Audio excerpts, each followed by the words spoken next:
How you doing, folks? I I talk about time,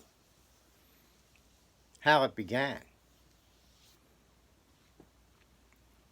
Of course, time is important in our lives. It puts order in our lives.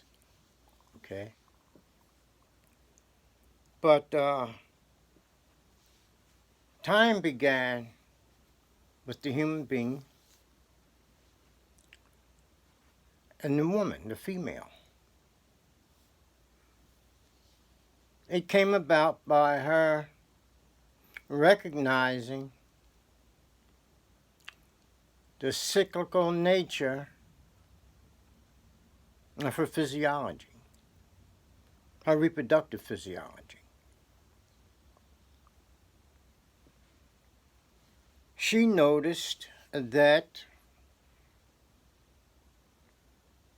blood would flow down her thigh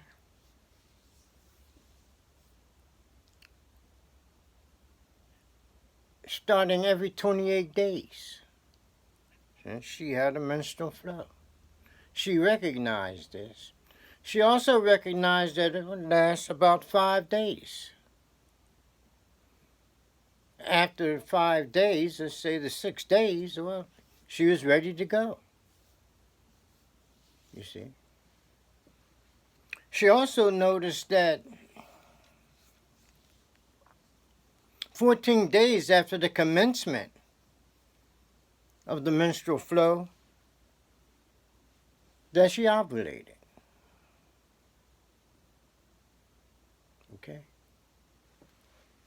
So she was aware of this. Over the years, it became obvious to her.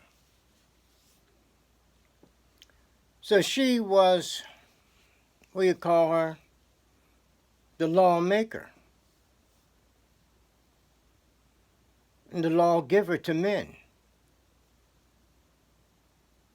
Where she told them when they could and when they couldn't. Which is all out important back in the old days because reproduction was primary. It was very important. Oh, it is today too.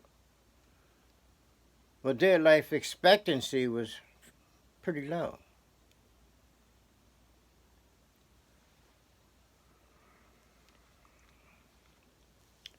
But then, after the physiological aspect of time and reproduction and so what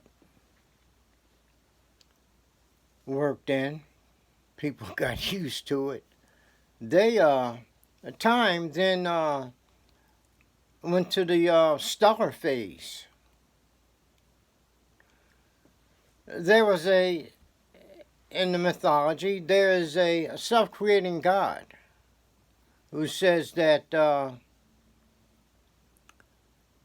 he was alone. He says that there were no other gods. He said there was no stars in the sky. He said there was no moon in the sky, and that there was no sun in the sky. So he was really alone. But what he meant by that was that no one was telling time by the stars, the moon, nor the sun. So he said they just didn't exist simply because no one was telling time by them. But then eventually stellar time became the time of the people. They told time by the stars. Okay. And they put a goddess in heaven. Yes. Humans put the goddess in heaven.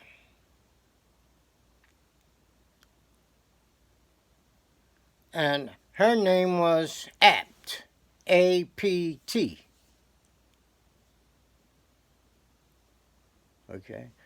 She was the mother, goddess of time, in the constellation of the hippopotamus, later called the Great Bear, later called the Big Dipper. That's the same constellation. So if we look up at the Big Dipper, we'll see the Great Mother, the Mother of Time. The Mother of Time, 7 stars in this constellation. So the Mother, the Great Bear, or the hippopotamus, went in a circle. That's how it appeared to us here on Earth. Seemed like the constellation was going in a circle. And this circle swept out a year. It would take the hippopotamus a year to travel about the heavens in a circle to make a year. So here she was, a manifester of time. But the tail of the hippopotamus, or the Great Bear, when it pointed south, it was summer. When it pointed east, it was spring. When it pointed north, it was winter. And when it pointed west, it was autumn. And I suspect that still happens. So people on Earth could look at the stars and tell when it was time to plant their seed and when it was time to harvest. And they had their festivals based on the stars and the movement of the hippopotamus, the Mother of Time. She carried with her a big knife.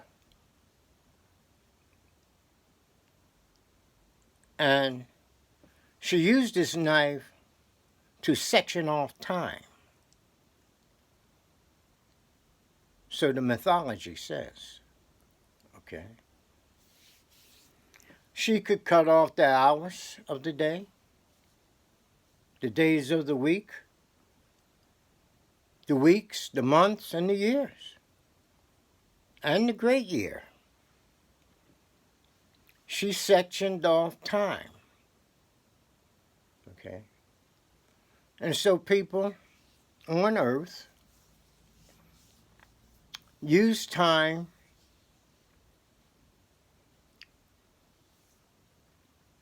manifested by the movements of the Great Bear or the hippopotamus constellation.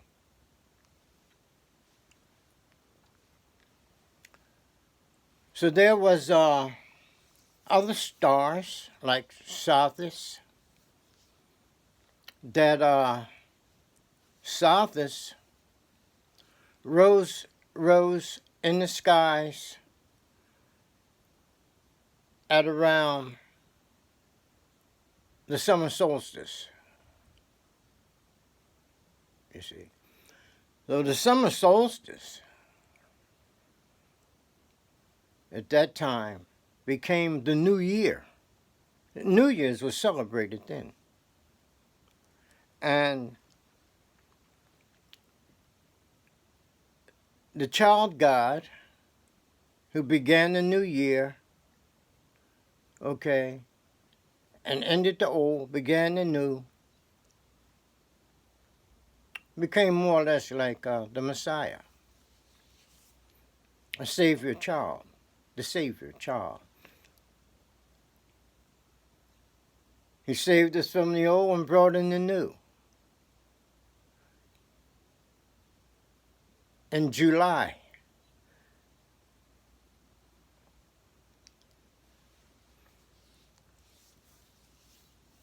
and in the constellation of Leo, Leo, Cancer. So this was how folks got by with time. They made time. They started telling time by the stars and it put order and organization in their lives. Then came lunar time. People start telling time by the moon. And the lunar god was named Tat, T-A-H-T, or Thot. Some called him Thot. The Greek Hermes.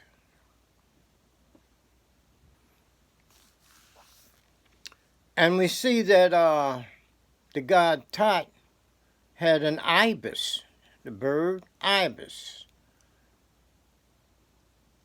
for a head. And he had the big beak and all that. So the ibis was a bird of passage. That means he would go and come each year.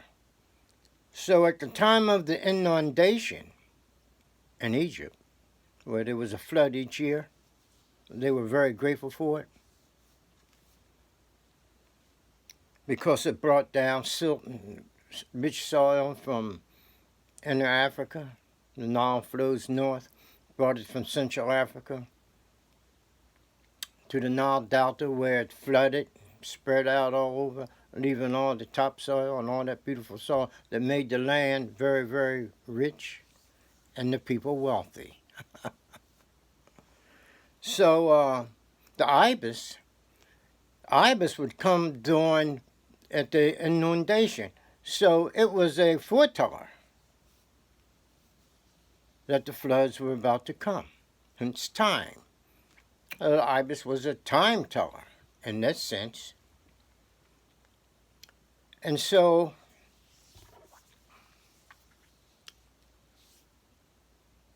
we come to solar time.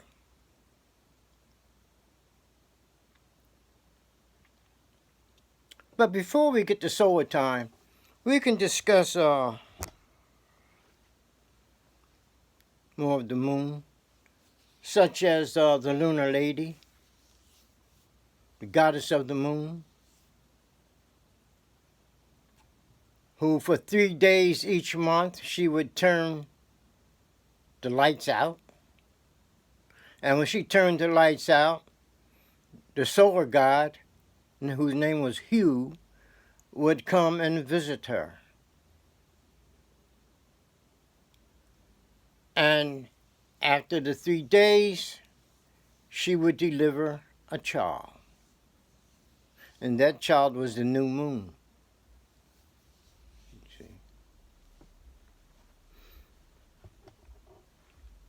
So we go to solar time. So the god Tot opens the way for the solar regime.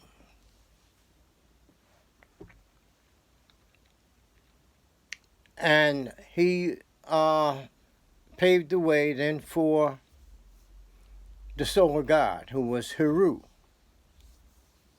So in this way, he's associated with John the Baptist, who walked through the wilderness, saying that he that comes after him would be the great one. Well, that's the Christ, the solar God.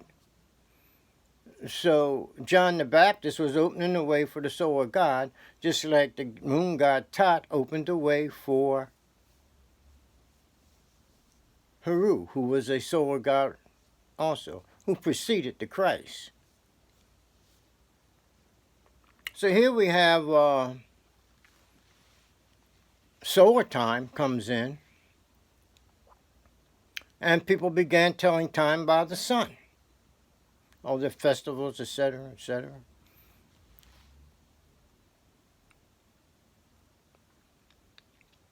The sun told the time when the festivals should be held.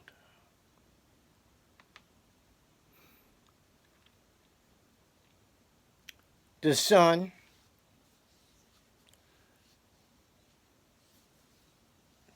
told us of spring. The sun crossed the celestial equator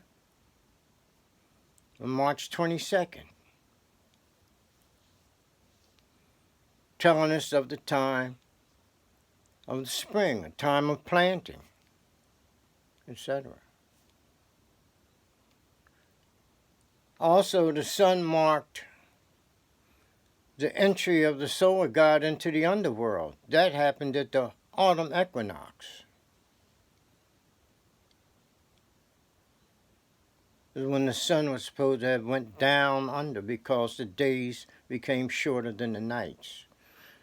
But that's a New Year's for some people. Okay? Some people celebrate New Year's at the autumn equinox. Even to this day. Though some celebrate New Year at the spring equinox. Or at least they used to. We celebrate it now, of course, at the winter solstice. Things move around. At one time it was the summer solstice. It was a long time ago.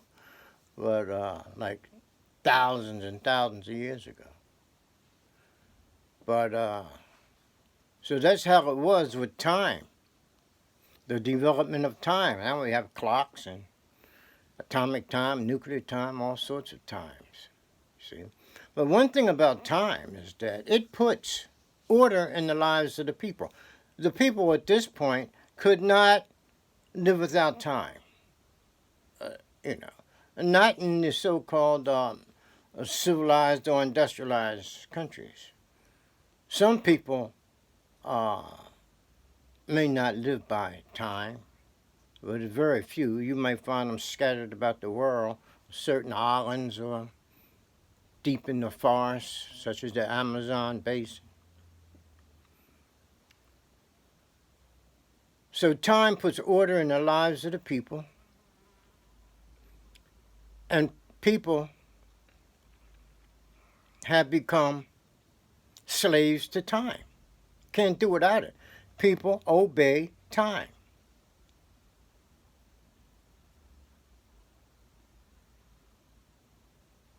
And that's it. That's all they can do at this point. If we took time away, there would be disorder and confusion in the lives of the people. Oh, time can make life a lot easier.